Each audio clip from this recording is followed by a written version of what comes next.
Welcome back, troglodytes, to your daily dose of guitar information, the Trogly's Guitar Show. So I'm constantly hunting for guitars day and night, right? Occasionally I find some cool stuff that I'm not able to buy, but I really want to share with you anyways. So tonight I'm going to show you a great batch of guitars, starting with this 1957 reissue Gibson Les Paul Special. Okay, so I click on this thing and instantly it's like, yes. Green finish, Les Paul Special, black plastics.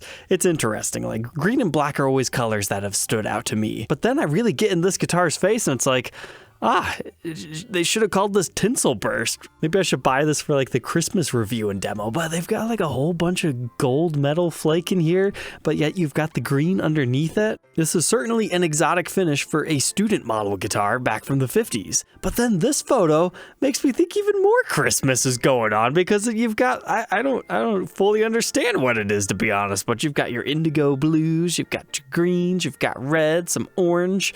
It's like a chromatic big sparkle on top of all the little sparkles that they've got going on here.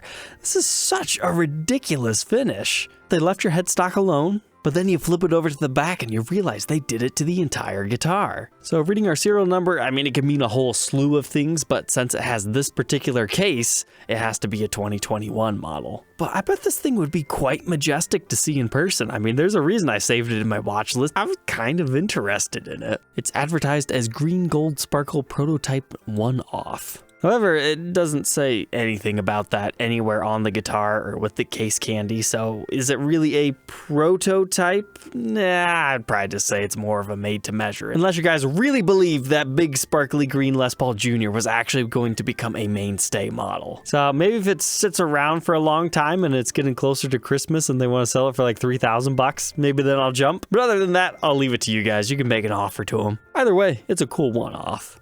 Speaking of cool one-offs, hey, this thing showed up. We talked about this in the last mod collection episode. It's the purple Flying V with the Les Paul headstock. And I had a few people bring up some good points about this particular model. We were talking about System of a Down's guitar player, how he's potentially maybe going to be getting a new signature model that'll look kind of similar to this as far as the headstock and the body shape goes. But it also goes all the way back to Albert King's Lucy. Now, when I first saw this, I didn't necessarily think of Lucy. I know about Lucy, maybe not its entire history, but I know Dan Earlywine is the creator of it, and he actually makes his own replicas yet today. But I wanted to take a look at these photos with you guys because that is indeed confirmed.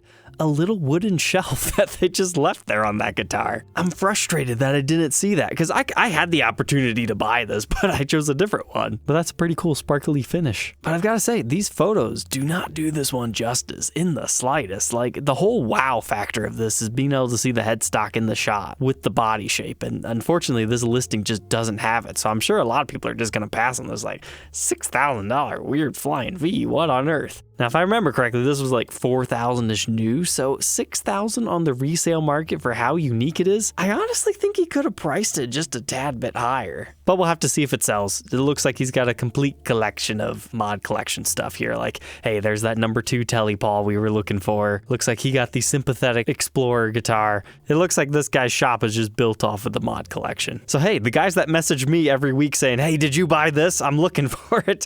Maybe send this guy a message too. It seems like he's pretty good at buying these things. But now is one I'm kind of sad I let go. I waited too long. So I recently just traded off my Firebird 1 in this episode for a Fender Custom Shop Nocaster. I did that trade because I knew I'd be able to sell that Nocaster at a quick sale price that would net me around what I wanted on that Firebird. So how do I feel about that trade after the fact? I kind of missed my Firebird. However, I got accomplished what I wanted accomplished. I wanted to cash that guitar out so I could buy a different Firebird that has a crazy exotic finish because I decided that's what I like better than random cool spec changes. So I had a particular Firebird in mind, but then this one showed up. It's from 1991, one of my favorite years for Firebirds because you can find so many weird custom shop editions. This one's not an original, but it is labeled an edition, so what makes it special? Well, it's the frost blue finish, and it's a Firebird 5. I haven't documented a 5 yet. We've got 1, 2, 3 pickups, just like they normally do. But then, oh, what is this? At first I was like, why'd somebody have to put an ugly pinup girl on it? Ugly referring to putting a giant sticker on the guitar. So generally I prefer like the burst finish of the Firebirds. I get the weird stuff like the green burst and the purple burst that's in my own collection. But anything custom shop edition original kind of gets me excited. So then I realized, it's Fellowship of Acoustics. We just talked about that Flying V of theirs, which they're still trying to do some research. I might end up still buying it anyways. I don't know, that's kind of still up in the air at the time of recording. But I was reading down here and it says original pinup on the body. So it seems like they're telling me that's underneath the clear coat. So that didn't really change the way I felt about this particular one, but it did add something unique to it. But I keep searching for, 1991 pinup girl Firebird, and this is all that shows up. But the fact that this says custom shop edition on it makes me believe there has to be more than one. So I'm kind of interested to see what other ones might show up. Personally, I just don't think this decal looks that good on this particular finish. Like if we had a nice dark Sunburst or something, maybe then it would be a bit more striking. But if anybody has other photos of these or has any info on them, please let me know, because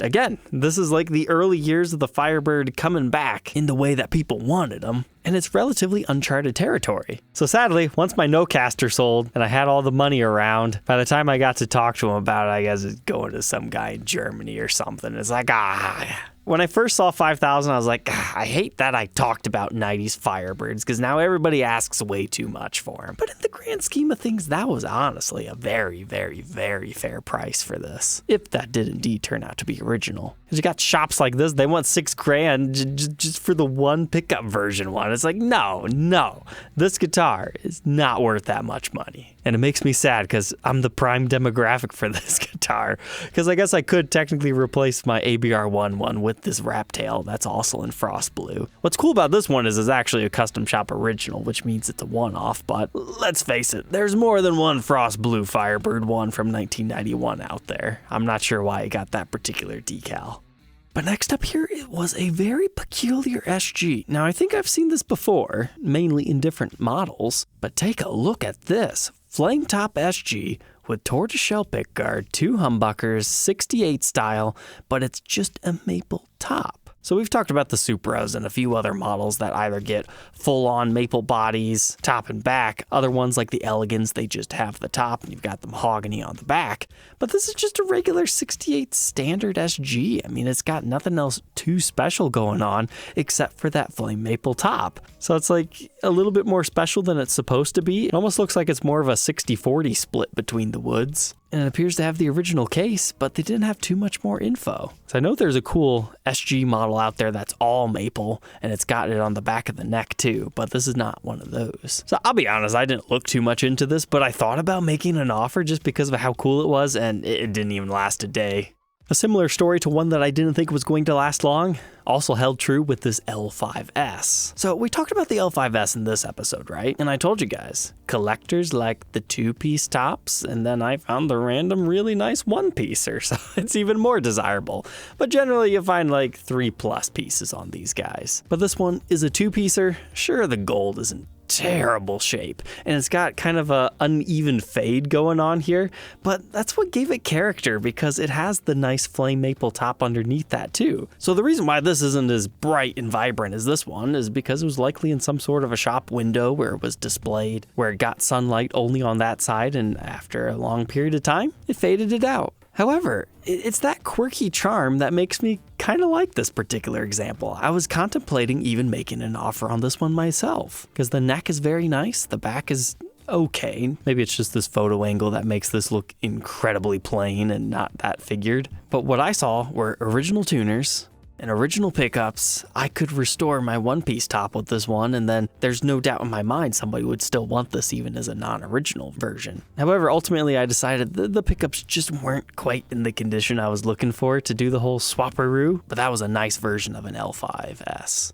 And a fair price at $5,000. So hey, we just talked about that weird Flying V that got a makeover. Here's a Melody Maker Explorer that got kind of a similar makeover. I mean, you can definitely tell that other V was like top tier, whereas this was a little bit more homemade, but I thought it was cool anyways. So we've got a 2-piece flame maple veneer over top of this. We've got EMG humbuckers and kind of a modified control layout. And I might say, hey, that looks like one of those like Explorer Pro models. However, this is what it originally looked like. It's really a rather crude model. It had a big pick guard over top of a lot of it. It had very reduced controls, just a single humbucker, wrap tail piece, and it was relatively plain. I mean, these were very cheap back in the day. But, you know, it was a fun way to get a Gibson. So now when you look at this, you can kind of appreciate it a little bit more. So the reason they added the veneer was to hide all the routes and things like that. And then they could just modify it all willy-nilly. And they added the neck pickup. Who knows, maybe the route was already there. Maybe not though, I'm not sure. I haven't actually torn one of those apart. But wow, that actually appears to be a top, not just a paper thin veneer. That's actually pretty cool. I like the way that they've done that flamed edge. Then they also refinished the back, and it looks like they had to do some routing back here that maybe wasn't 100% professional. But we got a flame maple backplate. That's cool. They put the EMG battery cover back here. And if you really zoom in on the headstock, because they didn't give us any up-close photos, looks like they put a flame maple cap on that too. So that was a really cool restoration job. Normally nowadays, you could pick one of these things up between, what, $600 to $1,000, depending on condition. So this one, only $700. It's a lot of fun for what it is. I mean, it's not a full-sized Explorer, but it was located in Barcelona, Spain. So the $300 on top kind of killed any review and documentation of that, but totally worth sharing.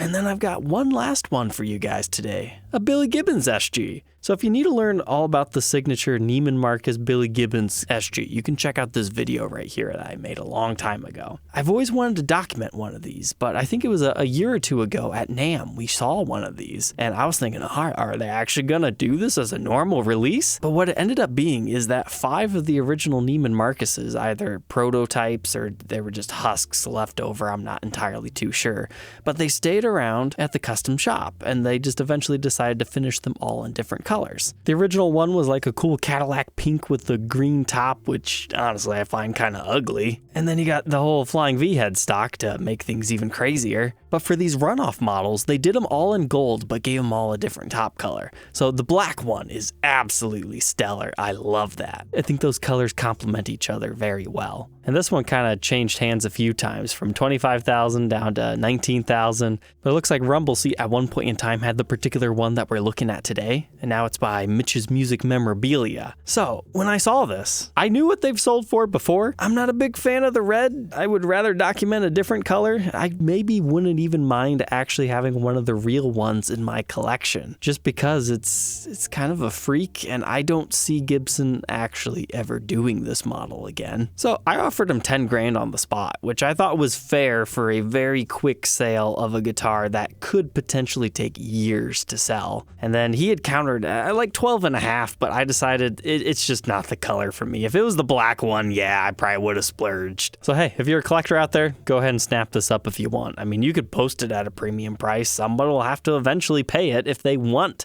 the red one to put all the colors together. All right, troglodytes, I hope you enjoyed tonight's episode. Don't forget to like, comment, and subscribe, and we will catch you tomorrow on the next one. Take care.